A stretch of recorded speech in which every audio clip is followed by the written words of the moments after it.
హైదరాబాద్ను జడివాన మరోసారి భయపెట్టింది. నగరంలో పలుచోట్ల కుండపోత వాన పడింది. నిమిషాల వ్యవధిలో రోడ్లన్నీ చెరువులను తలపించాయి. భారీగా వరద నీరు పారుతూ ఉండటంతో ఎక్కడికక్కడ వాహనాలు నిలిచిపోయాయి. అన్ని చోట్ల టూ వీలర్స్ కొట్టుకుపోయాయి.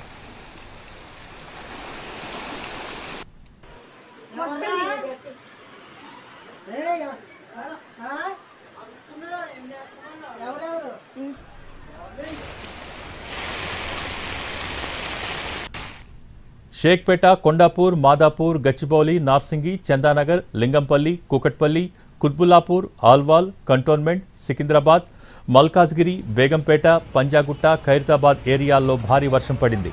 మియాపూర్లో 10 సెంటీమీటర్ల వర్షపాతం నమోదైంది. లింగంపల్లిలో 8 సెంటీమీటర్ల వాన పడింది. సెంట్రల్ యూనివర్సిటీ ఏరియాలో 8 సెంటీమీటర్ల వర్షపాతం రికార్డైంది. గచ్చిబౌలిలో 7 సెంటీమీటర్లు కొట్టింది. చందానగర్, హఫీజ్పేటలో 6 సెంటీమీటర్ల వర్షపాతం నమోదైంది.